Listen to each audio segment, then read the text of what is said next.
So you spent 4 years, did you say? 4 years at 4 St. years. Mary's here in Houston, yes. What was it like during those days? That was that was like the early 60s. Early Early 60s. 60s at that time. That was like during that was right around the whole hippie era, right? If I'm not Hippie mistaken. area, yes, but I think the biggest thing was the civil rights movement. Okay. That was the thing that captured our attention, and um, John Kennedy was assassinated in '63, and so all of that happened while we were in college seminary. So it was a difficult time, trying to adjust to see where our country would be going. Yes. But I think it did shape us in many ways. I can remember when Kennedy was shot for sure, Uh-huh. because we were preparing for a play uh, in early December at the seminary, and I was in a work crew up in our attic, and so we were working that afternoon. And I guess we were there about 3 hours. We came down from the attic, and normally you saw guys in the hall, and we looked, and nobody was in any of the halls. It was a time when people didn't have class. Uh-huh. So we looked all over the place. I guess it was about 4 or 5 of us, and someone said, "They're down in the TV room." And we went down there, and that's when we discovered what had happened, that Wow. Kennedy was shot. And, a few hours later, they were announced that he had been killed. So that was quite an experience. Like, I can remember that day very vividly because of circumstances we were in and what the impact that had on us as a whole nation, for sure. How did it affect you while you were in the seminary? Well, what was happening both in our country and what was happening in the church was there was so much positive energy about, what JFK said, what can you do for your country? Don't ask what Mhm. country can do for you. And so there was a sense of like Camelot. This was the perfect time to live, and JFK was a Catholic, and we just felt good Mhm. about being Catholic, being in the church, studying to be priest. Our country seemed to be alive with new possibilities, going to the moon, all those kinds of things. And then the assassination of JFK. And then what followed was the assassination of Martin Luther King Jr., Robert Kennedy, Yes. others. So it became a very traumatic kind of experience, for us, because that happened in '63 and '64. I ended up going to Rome to Mm. study for the priesthood there in the seminary. Uh-huh. And the experience carried over, but in a different way. When I got to Rome, you would meet people there in Rome. The Italians would say, "Where are you from?" And you say, "I'm from Texas." "Well, you killed Kennedy." Oh, That was yes. the kind of response you got. And but again, in Rome, then we were uh, encountering the changes in the church in the Second Vatican Council that was going on at that time. We got there in '64. The council had already started for a year or so, and it ended in '65. But so changes. Um, Still, we were excited about the changes, but we realized the difficulty of beginning to implement those. So that was kind of my experience, both in college, seminary, and then later in graduate theology seminary. So you talked about the whole mood of the country, Mhm. with JFK and all of that. Did that just embolden you and just make you stronger in wanting to become a priest and wanting to serve others? Yeah, that part, yes. For me to kind of look at my life and what can I do, was a positive way of bringing change to people's lives, and kind of bringing about something new in our country, but certainly through the church. That was exciting. But at the same time, you were looking around and beginning to see the riots in different parts, different cities and people burning neighborhoods down, so to speak. So it was kind of the question was, where are we going? Where are we Oh, going? So, but certain uncertainty. uncertainty, yes. But go ahead. Where were you when Martin Luther King Jr. was assassinated? I was on a trip to the Holy Land, and I was I was in Istanbul, Turkey, Uh-huh. taking a flight. We had left Rome and we're in Istanbul heading to the Holy Land. And we saw something had happened, but we didn't know what. We didn't have any access to English newspapers at the time. And so we made our way to someplace close to the embassy there in Istanbul and found out that he had been killed. So, but yeah, I was on a trip, and it was kind of a strange feeling, and at the same time, kind of wondering where else is our country going, so to Yes. speak. So So during the whole civil rights era, how did that affect you in the seminary as well? Especially since you were, you were here in Houston at one point, and then you were in Rome. mhm. What did that? How did that affect you and your brother seminarians?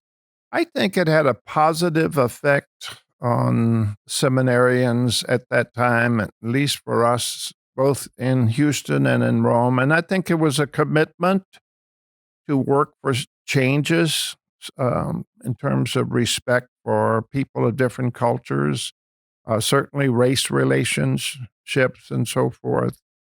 There was a great emphasis of that in the seminary, and certainly shortly after that, um, when we got back to work in the diocese, there was a great emphasis on working together with different cultures, with blacks and whites, and learning to serve as a priest to bring about some kind of understanding and respect in our parishes and Hmm. our neighborhoods.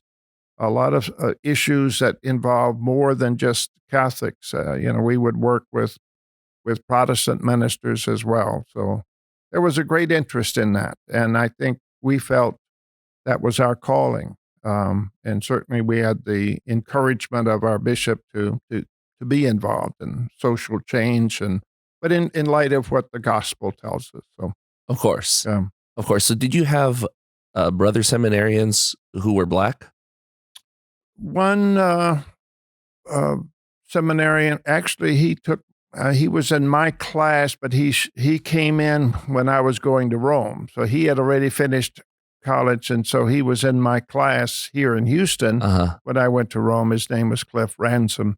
He had come over, and I forget where he went to college seminary, but he was he wasn't the first black seminarian there, but he certainly was in my class, and he was ordained a priest for this diocese. Yeah.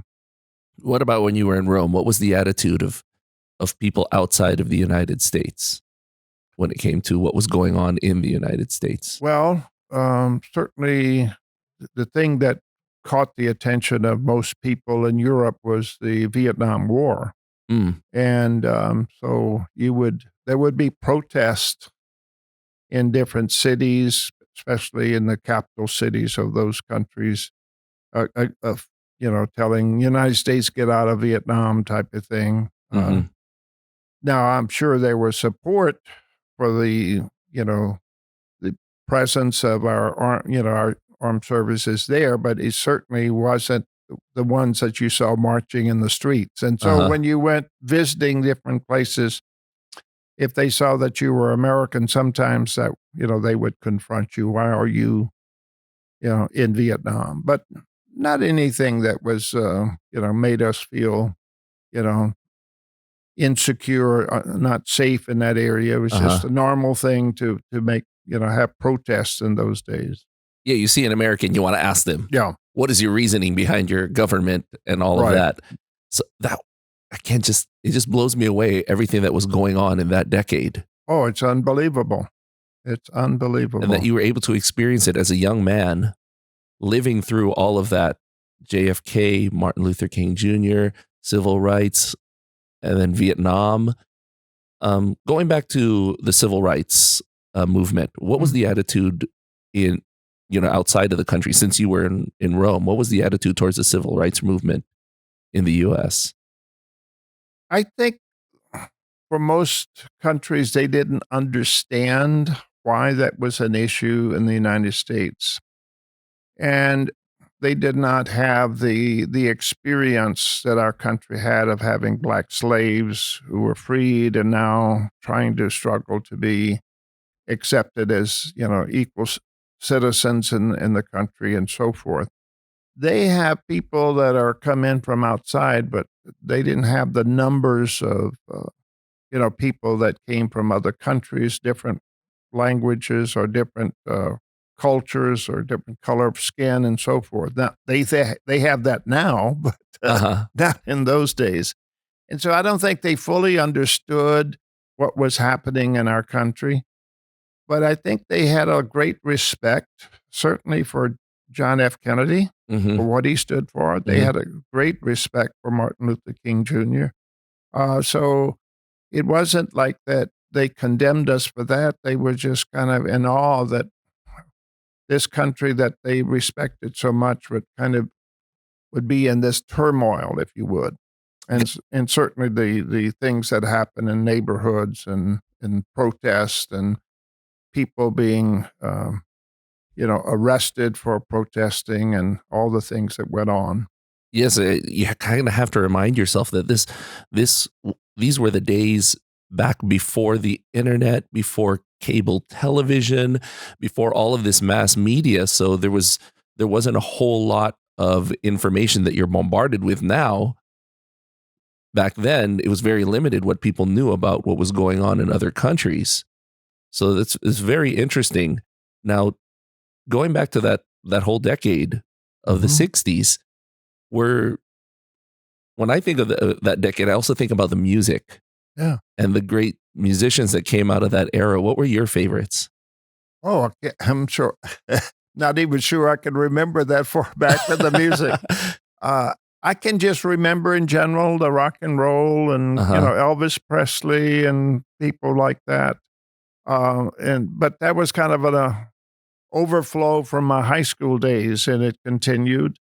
I think we certainly were caught up with like I told you before, going over on the boat, the hootenannies and so forth. That Uh-huh. was kind of the spirit of the time.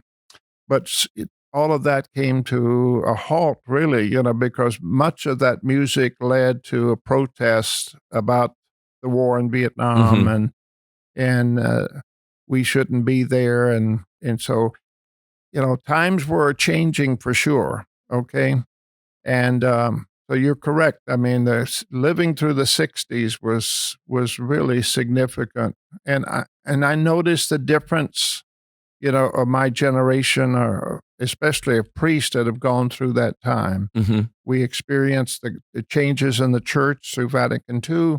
We experienced the changes in our country because of the civil rights movement. Mhm.